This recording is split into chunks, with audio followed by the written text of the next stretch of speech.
You see this happening. Your take on this story? I think they're not ready. President Tinubu, with due respect, sir, you are not ready. If you don't want this strike, you know what to do to the people or the protest. Engage them. Tell your citizens, see, you know people used to say this thing, you go explain tire. As a leader, you must explain tire. The people did not vote for Information Minister or Mr. Bayo Ononuga that is abusing everybody, and now Mr. Peter Obi has instituted a suit against him. He said if he doesn't apologize 72 hours, he will sue him. Maybe Mr. Peter Obi was even listening to the show. You must engage. At first, you don't engage your people. You came, you don't engage. Since President Tinubu has been president, how many interviews have you seen? Over a year. How many sit-downs?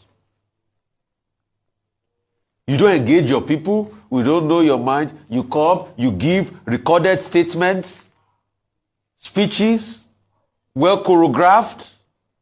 That's not what the people want. They want engagement. They want to hear you, that you feel them.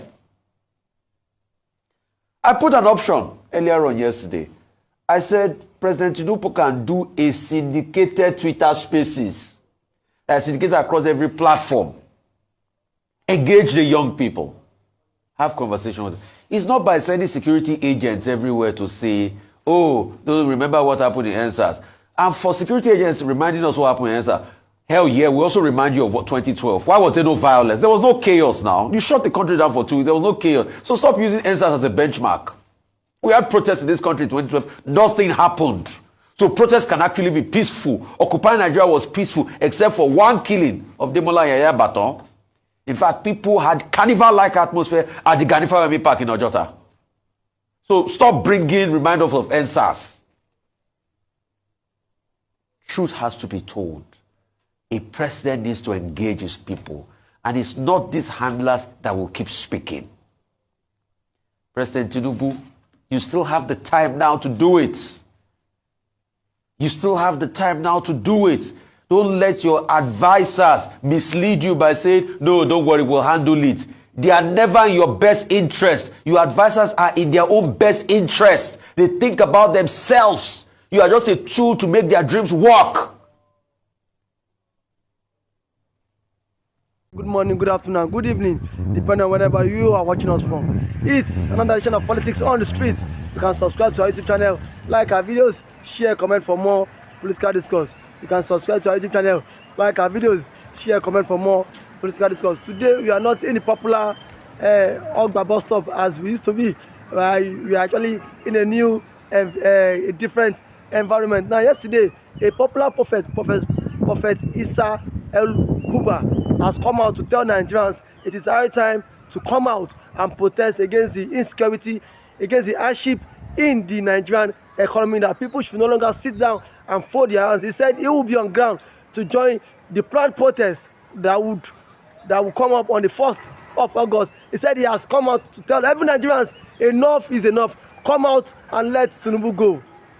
How can you answer this? Wow, and let Tinubu go. Yes. But yes, the APC camp, as I'm talking to you presently, this morning, giving a kind of, surgical intelligence, as I can report from you on the development that is happening in Abuja right now. There is a secret, a massive meeting of the APC blocks, with the president, as I'm talking to you, giving the scenario that, something that's going on the ground is spreading online, the internet everywhere, it has gone viral, and the Nigerians are warming up, the Nigerian youths are warming up, they want to take their nation by them unsafe, and nobody's going to resist that the way it is now. It is not an intentional thing, unfortunately, what is happening today, and majority of Nigerian youth, over 60 million Nigerian youth, are calling for a kind of protest, to let the government know their situation, their position on the developments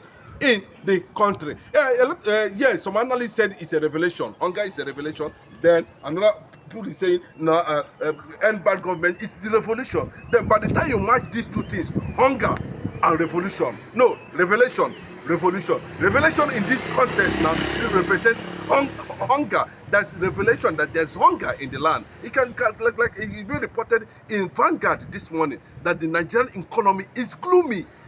You know, the food inflation has risen up to 50% as I'm talking to you now. Food is not accessible again, not even buying. No. You cannot access food now. The revolutionary aspect of it is to end bad government that had transferred hunger to Nigerians under Bola Ahmed Tinubu administration.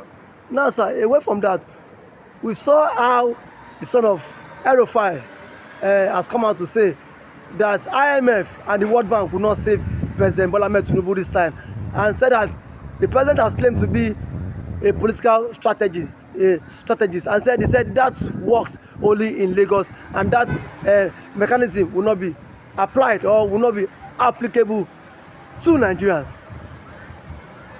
Financial pacification will not help Tinubu if he did not do the right thing. Funding of groups, funding of different forum will not help Tinubu at this time if the right thing is not done. Nigerians are becoming tired. That's what they call apathy. You know, they are being connected from the nation that they call their own. You know, and I believe, you know, coming from RUFIA's son, you know, that the IMF and World Bank will not say. Of course, he's trying to tell you that, you know, the interest of the American, the British government, they haven't been to Charter House, that anybody that goes to Charter House automatically becomes the president. Whether he has the knowledge, the broader knowledge of administration, whether he have what it takes to govern Nigeria, as long as you are in tune with the colonial masters, they invite you to Charter House. Anybody that goes to Charter House becomes the president of the country. And whether the president does well or not, so far, as long as you protect the interest of the British colonial masters, you are good to go. And that's the essence of it. But sir, Ali Ndume has told President Bola Tinubu, he said that the president has caged himself with first round him. Now, he said that it is high time the president come out of that cage fence, and that Nigerians are hungry, and that Nigerians will come out and air their voice of the hunger. Yes, Mr. David, thank you for that angle of question, because it has been an issue of debate for some time now as I speak to you. This morning, this beautiful morning, reporting from the Center of Excellence with a lot of reservations on Nigerian government, you know, because they are not seeing this destruction, they cannot be able to come up out of it. You know, answers would be a child's play. And they keep on sending signals. They're supposed to use answers to correct the mistakes they have made over the years and be able to make sure that, you know, things work perfectly well. This is a country where we have all the natural resources to transform a nation, country like Nigeria, where every citizen will be very, very, very comfortable and accessible. You know, they are using government-sponsored terrorist attack on our farmers. They are using government-sponsored attack on our social life. They are using government-sponsored attack on governance. They are using everything about Nigeria is sponsored to destroy Nigeria by the same leaders. Sir, lastly, before I let you go, sir, Hope Uzodinma have told the Igbos not to protest in this planned protest. He said the Igbos should stay away from this protest. For long, Igbos has been differentialized. You know, there's this apathy and sensibility and understanding that Igbo is not part of Nigeria. And it's just the Igbos making, even though they have labored over the years, you know, to spread their struggle and their existence, you know, among Nigerians, among Nigerian statehood. You know, but it is not working. They are not being given that. They have not been given that privilege. I can tell you categorically what has transpired over the years, but this is not a platform because of our time to need to look into that. You know, so if that sentiment and that reservation continue to come from the Biafran land, from the eastern part of the country, you know, that they are not supposed to be part of any movement or rally or protest that will engineer any form of unrest, because the Igbos will always be targeted. Look at the answers. They almost hipped it on Nnamdi Kanu. That is in Nnamdi Kanu that is behind the protest. You can see the sentiment. So Igbos have understand the sentiment against them, and if they are not going to be part of the protest,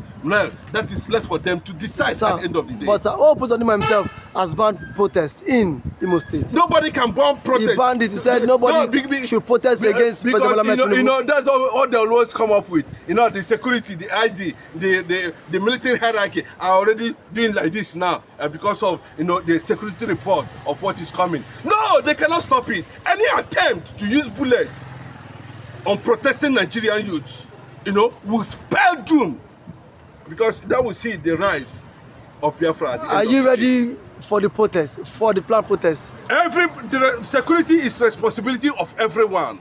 Okay. Change, like I always said, I cannot be an elephant and I march on the tail of a mouse and I watch and laugh and celebrate.